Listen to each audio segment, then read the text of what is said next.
Good morning, students. Welcome to all of you in AVN School online classes. Students, last time हम लोगों ने संप्राप्ति, आगम, औसत संप्राप्ति, सीमांत संप्राप्ति के बारे में अपन ने पढ़ा था।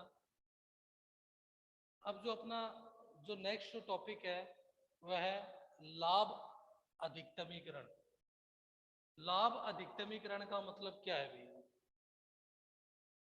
देखो, लाभ अधिकतमीकरण जो है उसके अंदर कि कोई भी फर्म जो होती है वह अपने लाभ अधिकतमीकरण, लाभ को ज्यादा से ज्यादा कैसे बढ़ा सकती है, या कोई भी फर्म जो है वह अपने लाभ को में ज्यादा से ज्यादा इंप्रूवमेंट कैसे कर सकती है, ज्यादा से अपने लाभ को अधिक से अधिक कैसे कर सकती है। ठीक है, तो यहाँ पर देखो, कोई भी फर्म जो होती है, ठीक है, फर्म का लाभ जो है उसको अपन ने क्या किया है, पाई के द्वारा दर्शाया है। ठीक है, फर्म का जो लाभ है उस लाभ को पाई के द्वारा क्या किया गया है, दर्शाया गया है।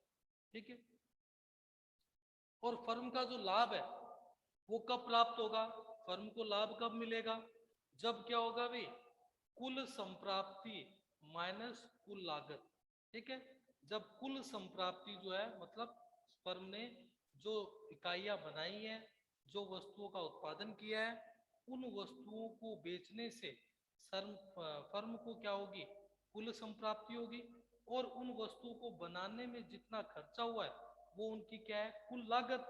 तो कुल संप्राप्ति में से कुल लागत को अपन घटाएंगे तो जो बाकी की जो राशि बचेगी वो क्या बचेगी, लाभ। पाई का मतलब क्या है, लाभ।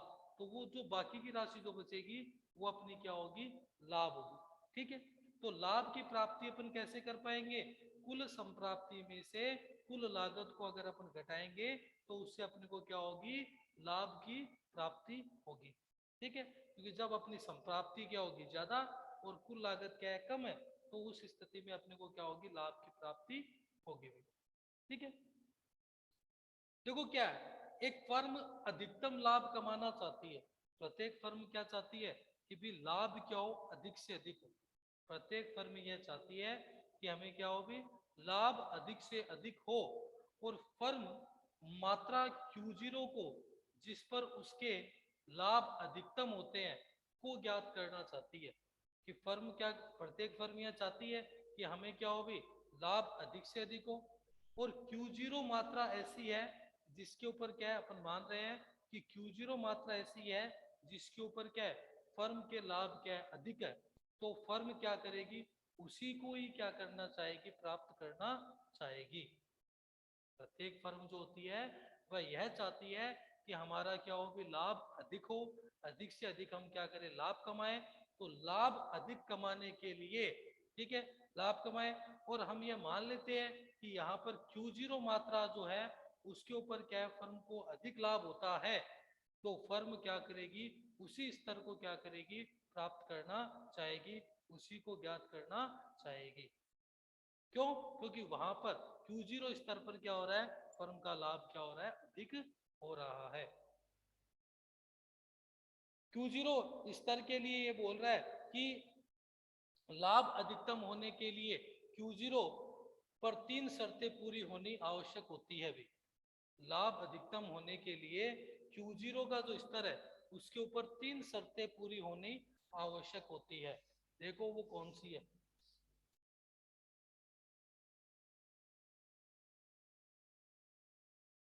लाभ लाभ अधिकतम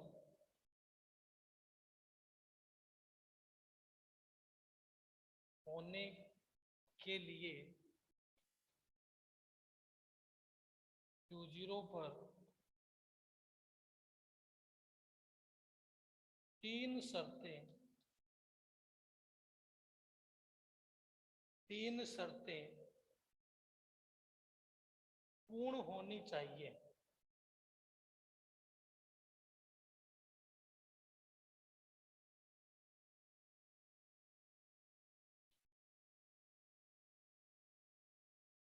लाभ अधिकतम होने के लिए Q0 पर 3 शर्तें पूर्ण होनी चाहिए। कौन सी? पहली शर्त दे रखी है, कीमत P सीमांत लागत के बराबर हो। पहली शर्त तो है कीमत मतलब P, प्राइस, क्या होगी? सीमांत लागत, मार्जिनल कॉस्ट, सीमांत लागत के बराबर,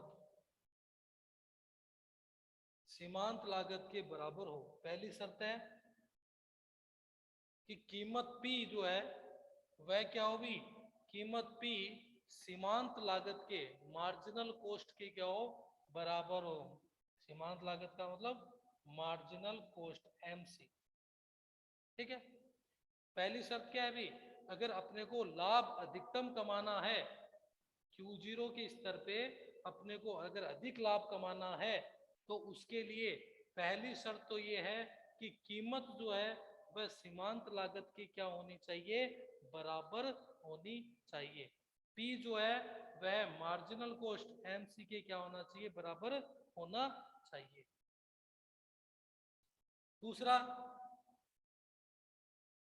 दूसरी शर्त क्या है कि Q0 पर सीमांत लागत ह्रासमान नहीं हो। Q0 पर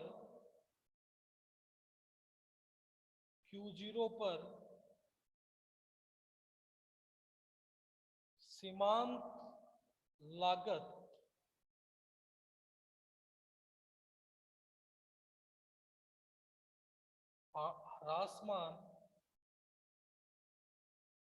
ह्रासमान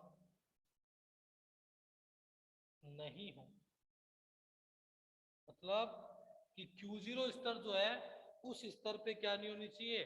सीमांत लागत जो है वह ह्रासमान नहीं होनी चाहिए, मतलब डिक्रीज नहीं होनी चाहिए, माइनस में नहीं होनी चाहिए। ठीक है, ह्रासमान अगर हो रही है तो क्या होगा? लाभ अधिकतम नहीं हो पाएगा। ठीक है, तो Q0 के स्तर पर क्या होना चाहिए? Q0 पर सीमांत लागत जो वो ह्रासमान नहीं होनी चाहिए। ठीक है, ह्रासमान नहीं होनी चाहिए। ठीक है, पहला तो क्या था कि कीमत क्या होनी चाहिए? सीमांत लागत के बराबर होनी चाहिए। दूसरा ये है कि Q0 पर क्या होनी चाहिए भी? सीमांत लागत जो है वो ह्रासमान नहीं होनी चाहिए। सीमांत लागत वक्र जो है वो ह्रासमान नहीं होना चाहिए। किस पर? Q0 पर। और तीसरी शर्त है, फर्म को उत्पादन करते रहने के लिए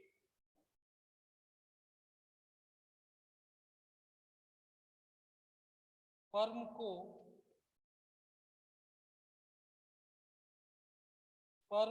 उत्पादन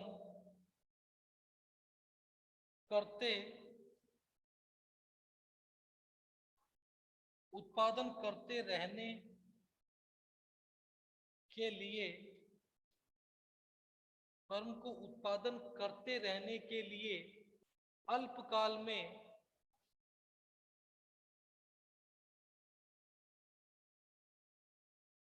अल्पकाल में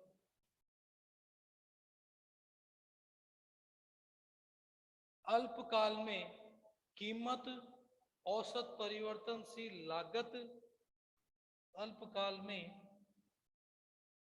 कीमत औसत परिवर्तनीय लागत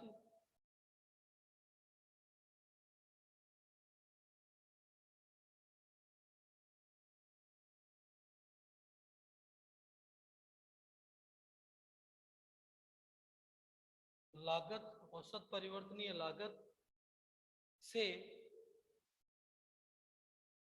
कीमत औसत परिवर्तनीय लागत से अधिक हो, से कीमत जो है वो औसत परिवर्तनीय लागत से अधिक हो। P more than AVC, औसत मतलब एवरेज वेरिएबल कॉस्ट से क्या हो? अधिक हो अल्पकाल में। और दीर्घकाल में दीर्घकाल में कीमत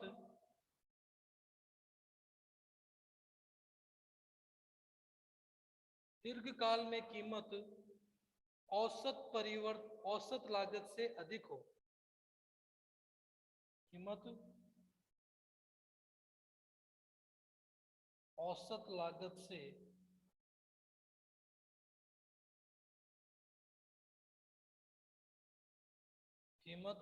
लागत से अधिक हो।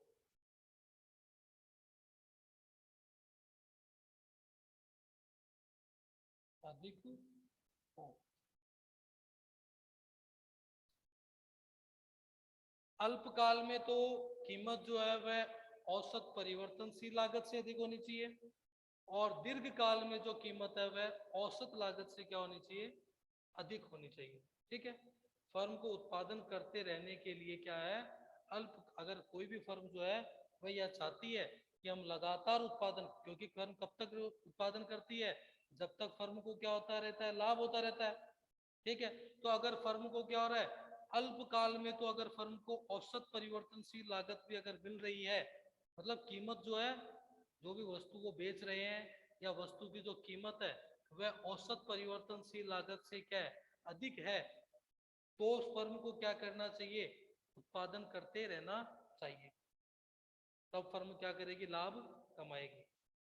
अगर अल्पकाल में फर्म को तब तक उत्पादन करते रहना चाहिए, फर्म को तब तक उत्पादन करना चाहिए जब तक फर्म को क्या हो भी कि जो जो वस्तु की जो कीमत है वह क्या हो भी औसत परिवर्तनशील लागत से क्या हो, अधिक हो। मतलब उसको औसत परिवर्तनशील लागत को क्या हो रही हो से अगर ज्यादा, अगर उसकी कीमत है, वस्तु की कीमत मिल रही है, प्राप्ति हो रही है, औसत परिवर्तनशील लागत से ज्यादा उसकी वस्तु की कीमत है, या उसको ज्यादा प्राप्ति हो रही है, किससे ज्यादा, औसत परिवर्तनशील लागत से भी अगर ज्यादा मिल रही है, स्थिर लागत नहीं है, केवल औसत परिवर्तनशील लागत से अगर ज्यादा मिल रही है, तो उसको क्या करना चाहिए, उत्पादन करना चाहिए अल्पकाल में। और दीर्घकाल में उसको क्या कर, अगर औसत लागत से भी अगर ज्यादा उसकी वस्तु की कीमत है, औसत लागत से अगर ज्यादा है, तो उसको क्या करना चाहिए, उत्पादन करते रहना चाहिए, उत्पादन करना चाहिए। ठीक है, तो उत्पादन, फर्म का उत्पादन करते रहने के लिए अल्पकाल में तो कीमत जो है वो औसत परिवर्तनशील लागत से अधिक होनी चाहिए, और दीर्घकाल में औसत लागत से क्या होनी चाहिए, कीमत अधिक होनी चाहिए। अगर ये तीनों शर्तें क्या होती है भी, एक फर्म के लाभ अधिकतमकरण के लिए क्या होती है, आवश्यक होती है। अगर कोई भी फर्म है वह अधिक से अधिक लाभ कमाना चाहती है या अधिक से लाभ अर्जित करना चाहती है, तो उनको इन तीन शर्तों का क्या करना होगा, पालन करना होगा। अगर इन तीन शर्तों के अनुसार कोई भी फर्म कार्य करती है तो उसका जो लाभ होगा वह अधिकतम होगा। पहली शर्त क्या है, पहली शर्त है कि कीमत जो है वह सीमांत लागत के बराबर हो। कीमत जो है, जो वस्तु है, उस वस्तु की जो कीमत है वह क्या होनी चाहिए भी, सीमांत लागत के क्या होनी चाहिए, बराबर होनी चाहिए। दूसरी शर्त क्या है कि Q0 पर सीमांत लागत, Q0 पर सीमांत लागत ह्रासमान नहीं है। Q0 पर सीमांत लागत ह्रासमान नहीं है, मतलब Q0 स्तर जहां पर, वहां पर क्या होनी चाहिए, सीमांत लागत क्या होनी चाहिए, ह्रासमान नहीं होनी चाहिए, मतलब डिक्रीज नहीं होनी चाहिए। ठीक है, और तीसरा जो शर्त है उसकी वो क्या है कि फर्म को उत्पादन करते रहने के लिए, कोई भी फर्म जो है वो अगर ये चाहती है कि हम उत्पादन करते रहें, ठीक है, तो फर्म को उत्पादन करते रहने के लिए अल्पकाल में, फर्म को उत्पादन करते रहने के लिए अल्पकाल में कीमत जो है वह औसत परिवर्तनशील लागत से क्या होनी चाहिए, अधिक होनी चाहिए। कोई भी फर्म जो है वह तब तक उत्पादन करती रहनी चाहिए जब तक उसकी जो वस्तु की जो कीमत है वह उस औसत परिवर्तनशील लागत से क्या हो, अधिक हो। कब हो, अल्पकाल में। ठीक है, शॉर्ट टर्म में। और दीर्घकाल में क्या हो भी, कीमत क्या होनी चाहिए, औसत लागत से क्या होनी चाहिए, अधिक होनी चाहिए। अगर ये दोनों स्थिति है, अल्पकाल में तो क्या अभी औसत परिवर्तनशील लागत से अधिक होनी चाहिए कीमत, और दीर्घकाल में औसत लागत से अधिक होनी चाहिए। अगर ये दोनों स्थिति है तो तब तक फर्म अपना उत्पादन कर सकती है और लाभ अर्जित कर सकती है। ठीक है, अगर फर्म को औसत परिवर्तनशील लागत नहीं मिल रही है तो फर्म को लाभ की प्राप्ति नहीं होगी। ठीक है, फर्म लाभ की प्राप्ति नहीं कर पाएगी। ठीक है, तो ये तीन स्थिति होती है किसकी, लाभ अधिकतम होने के लिए Q0 पर तीन शर्तें होनी आवश्यक होती है। अगर आप अपने लाभ को अधिकतम करना चाहते हो तो Q0 स्तर पे आपको क्या करना होगा, इन तीन शर्तों का पालन करना होगा, इन तीन शर्तों को मानना होगा। ठीक है, तो ये क्या है, लाभ अधिकतमीकरण की Q0 के अनुसार तीन शर्तें दी हुई है। अब क्या है अभी, इनको क्या है, अलग अलग लाभ अधिकतमीकरण की जो स्थिति है उसको तीन अलग अलग स्थितियों के आधार पे क्या किया है, बताया गया है। ठीक है, तीन अलग अलग स्थितियों के आधार पे इनको समझा गया, बताया गया। तो वो अपन देखते हैं। पहले अपन प्रथम स्थिति के बारे में देखते हैं कि क्या है प्रथम स्थिति में।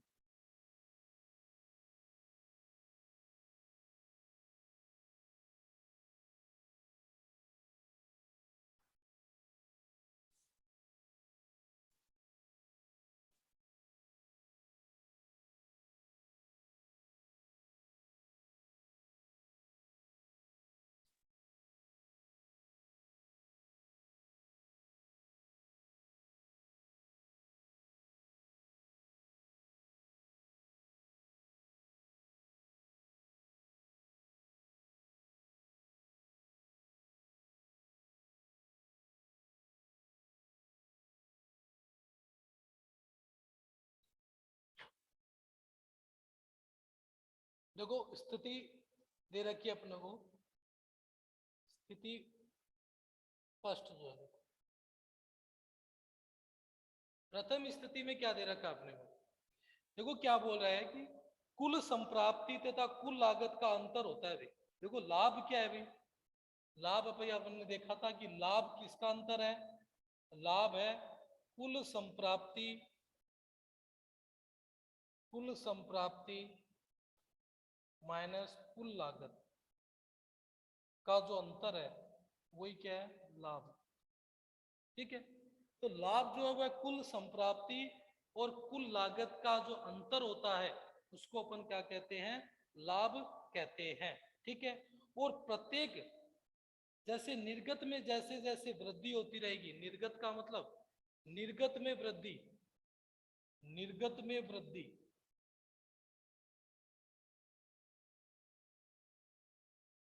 निर्गत मतलब आउटपुट। देखो क्या बोल रहा है कि निर्गत मतलब आउटपुट में क्या होगा अभी, अगर आउटपुट है या उत्पादन जो है, निर्गत जो है उसमें क्या होती रहेगी, जब तक वृद्धि होती रहेगी तब तक क्या होगा, कुल संप्राप्ति में भी और कुल लागत में भी, दोनों में क्या होता रहेगा, दोनों में वृद्धि होती रहेगी। ठीक है, जब तक क्या होगा, निर्गत में अर्थात आउटपुट में क्या होती रहेगी, वृद्धि होती रहेगी, तो तब तक कुल संप्राप्ति और कुल लागत में भी क्या होगा, वृद्धि होती रहेगी। मतलब कुल लागत और कुल संप्राप्ति बढ़ती रहेगी। और जब तक कुल संप्राप्ति में वृद्धि कुल लागत में परिवर्तन से अधिक है, लाभ में लगातार वृद्धि होती रहेगी। मतलब कि जब तक क्या है अभी, कुल संप्राप्ति में जो वृद्धि हो रही है, कुल संप्राप्ति में वृद्धि कुल लागत से क्या है, अधिक है।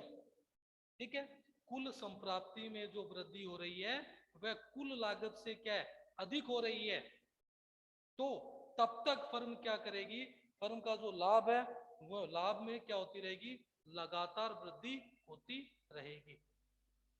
फर्म का जो लाभ है वह लगातार कब तक बढ़ता रहेगा, जब तक क्या होता रहेगा, कुल संप्राप्ति जो है वह कुल लागत से क्या रहेगी, अधिक रहेगी। जब तक कुल संप्राप्ति कुल लागत से क्या होगी, कुल संप्राप्ति का मतलब टोटल रिवेन्यू जो है वह क्या होगी, टोटल कॉस्ट से क्या रहे भी, अधिक रहे। ठीक है, तो जब तक क्या होगी, कुल संप्राप्ति जो है वह कुल लागत से क्या रहेगी, अधिक रहेगी, तब तक फर्म क्या करेगी, फर्म के जो लाभ है उस लाभ में क्या होती रहेगी, वृद्धि होती रहेगी। ठीक है, ठीक, याद करें कि निर्गत में प्रति इकाई वृद्धि के कारण कुल संप्राप्ति में परिवर्तित सीमांत लागत होती है भी। ठीक है, कि अगर अपन जैसे क्या करेंगे भी, कुल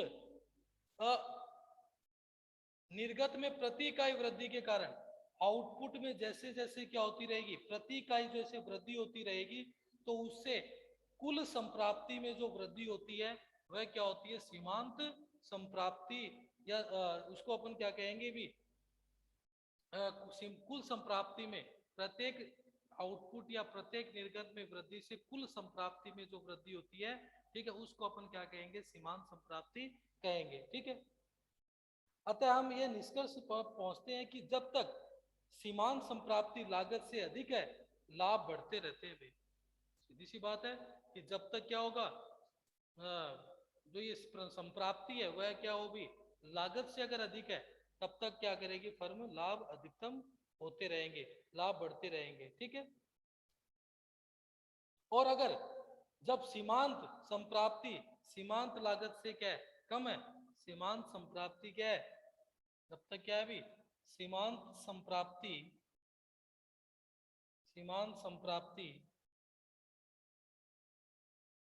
और सीमांत लागत, जब तक सीमांत संप्राप्ति जो है वह सीमांत लागत से क्या है, अधिक है, तो लाभ होते रहेंगे। और जब सीमांत संप्राप्ति सीमांत लागत से क्या होगी, कम होगी, तो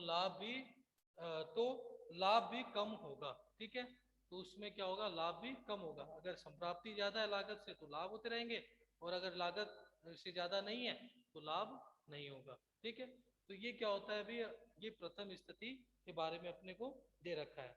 इसमें यह भी बोला गया है कि लाभों को अधिकतम करने के लिए क्या होता है भी, सीमांत संप्राप्ति और सीमांत लागत के बराबर होनी चाहिए भी।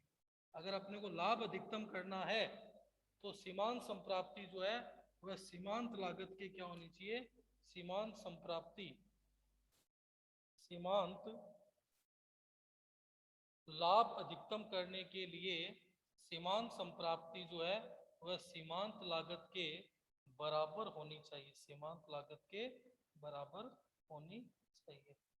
ठीक है, सीमांत संप्राप्ति बराबर सीमांत लागत, मार्जिनल रिवेन्यू बराबर मार्जिनल कॉस्ट। ठीक है, सीमांत संप्राप्ति है वह सीमांत लागत के क्या होनी चाहिए, बराबर होनी चाहिए। ठीक है, तो ये स्थिति होगी एम आर बराबर एम सी, मार्जिनल रिवेन्यू बराबर मार्जिनल कॉस्ट होना, किसके लिए, लाभ अधिकतम के करने के लिए, लाभ अधिकतम के लिए। ठीक है, तो लाभ अधिकतम करने के लिए क्या जरूरी है, इसका अर्थ यह है कि लाभ अधिकतम करने के लिए सीमांत आगम जो है, सीमांत आगम या सीमांत संप्राप्ति जो है वह सीमांत लागत के क्या होनी चाहिए, बराबर होनी चाहिए। तभी क्या होगा, फर्म को जो लाभ होगा वो अधिकतम होगा भी। ठीक है,